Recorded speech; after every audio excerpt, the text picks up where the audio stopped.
Repórter Bandeirantes. De volta com o trecho final do Bandeirantes Acontece. Pela primeira vez em 2 décadas, moradores da capital e da região metropolitana de São Paulo passaram a utilizar mais o transporte individual, como carro, moto, táxi e veículo de aplicativo, do que o transporte coletivo, metrô, trem e ônibus. Essa é uma das principais conclusões de uma pesquisa importantíssima que acontece, pesquisa Origem e Destino, e que é realizada pelo metrô de São Paulo, foi divulgada hoje, acontece desde 1967. Deveria ser divulgada em 2027, mas foi antecipada em 2 anos por causa dos efeitos da pandemia, para tentar entender a pandemia da Covid-19. O levantamento incluiu 79 mil entrevistados, 39 municípios da Grande São Paulo.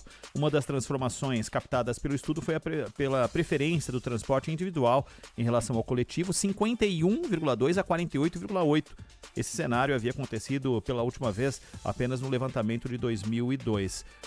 A pesquisa aponta que o uso do transporte coletivo diminuiu em todas as sub-regiões da pesquisa, com as maiores quedas no Sudoeste, região de Embu das Artes, Tapecerica da Serra, com 27,5%, e Zona Oeste, que engloba a região Oeste, que engloba Barueri, Osasco, e a região Sudeste no ABC, com 33%. O transporte coletivo não é convidativo, né, Zaidan? E as pessoas vão buscando alternativas. Se quando colocam na ponta do lápis de que vale a pena fazer algo que caiba no orçamento para não ter o transtorno do trem, do ônibus e do metrô lotado, a pessoa vai optar por isso, né?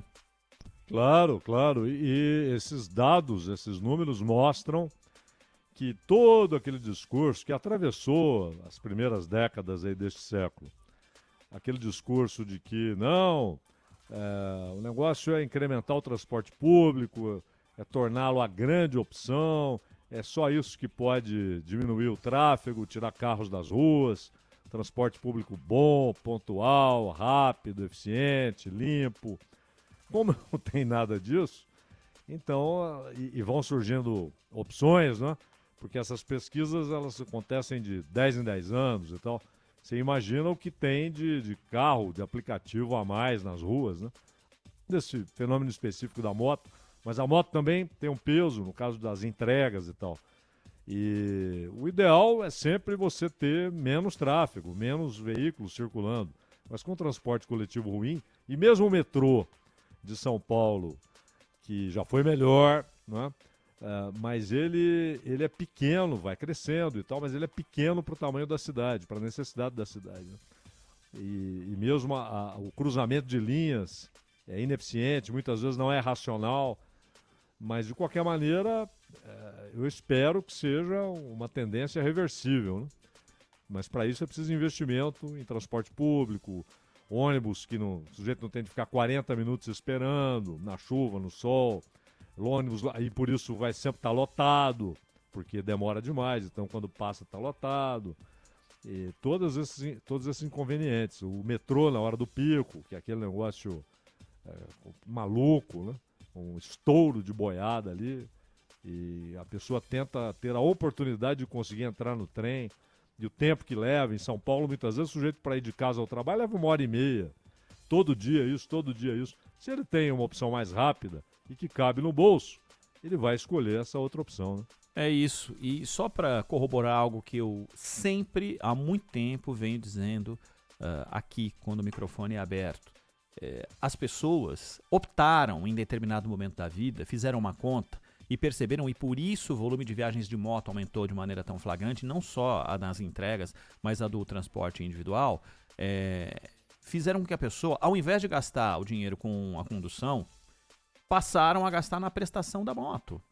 Fizeram isso e perceberam que o valor, dando uma entrada X e parcelando o valor, ela teria o próprio veículo, o próprio meio de transporte, e se meteu no trânsito desse jeito.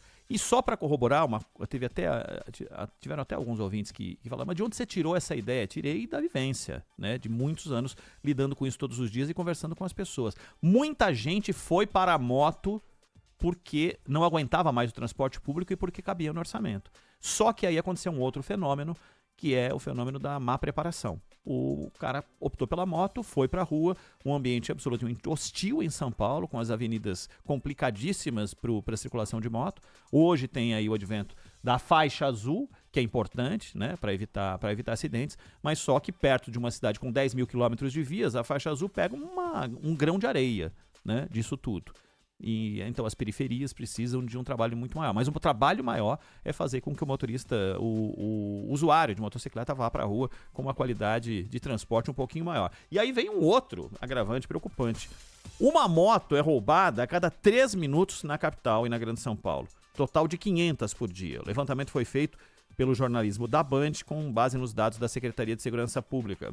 Esse tipo de crime aumentou 10% no ano passado aqui em São Paulo. As motos, cada vez mais usadas em grandes cidades, como a capital paulista, viraram um dos itens mais cobiçados pelos criminosos. Tanto que é fácil pelas ruas encontrar motociclistas que já foram vítimas da violência. Parei no farol e roubaram, e tive uma outra moto que eu deixei estacionada em frente ao cliente e roubaram também. Eu acho que daria para tentar dar uma melhorada nisso aí, né? Se os nossos governantes olhassem com mais frequência pra gente, assim, né? Com mais atenção, acredito que daria para diminuir essa estatística. A equipe do Brasil Urgente conversou com vítimas e testemunhas desse tipo de crime. Uma mulher que não quis se identificar explicou que o filho foi abordado por 4 criminosos divididos em 2 motos em uma das saídas da rodovia Raposo Tavares. Ele perdeu a moto, a mochila e o celular. Ele estava indo trabalhar, fazer um bico. Ele passou a entrada de Cotia para ele fazer o retorno. Aí ele parou a moto. No que ele parou a moto, os caras pararam atrás dele. Aí tomaram a moto e o celular dele. As motos roubadas são usadas por criminosos para o cometimento de outros crimes e também são desmanchadas para venda de peças em lojas ilegais, principalmente no centro da capital. Ué, mas a gente sabe que é no centro da capital e é ilegal e elas continuam lá? Em nota, a Secretaria de Segurança Pública respondeu à Rádio Bandeirantes que vem realizando... Aí vem aquela coisa, né? Vem realizando um trabalho integrado para combater os roubos de veículos e aumentou o número de carros e motos recuperados em 25,6%.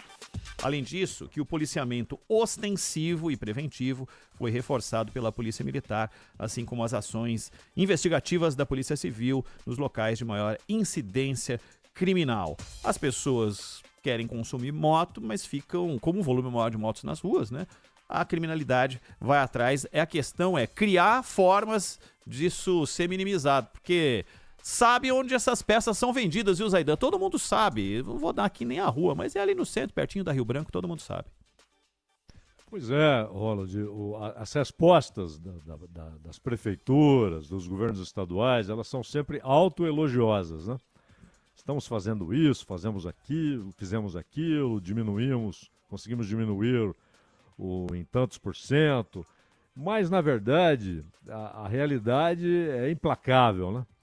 E os números são absurdamente altos. E é bom lembrar o seguinte: no caso de celular, por exemplo, que ontem a Maju trouxe a história do celular, são números, na verdade, inferiores aos muito números menores reais. da realidade, lógico. Claro, porque muita gente tem ali o celular que vai embora e não faz o boletim de ocorrência, não faz nada. Então os números são maiores. E aquela história, não é que grande parte das motos são roubadas, não é porque o sujeito rouba para sair andando de moto, ele rouba para vender. Ele já tem a encomenda, né? Às vezes até recebe uma merreca, mas ele vai entregar para quem paga para levar uma moto que vai ser desmontada, etc. E depois as partes são vendidas, né?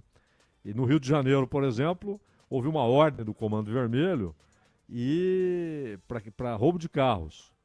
E o número saltou absurdamente, né? E não é porque os caras querem todos aqueles carros que eles vão passear no carro. Há um mercado para aquilo, né? Tem demanda, exatamente. Demanda de peça, demanda de levar carro para outros lugares, dependendo do modelo de carro. Tem essa coisa de você levar para outras regiões e poder esquentar o carro em outro lugar. Tem tudo isso, tem tudo isso.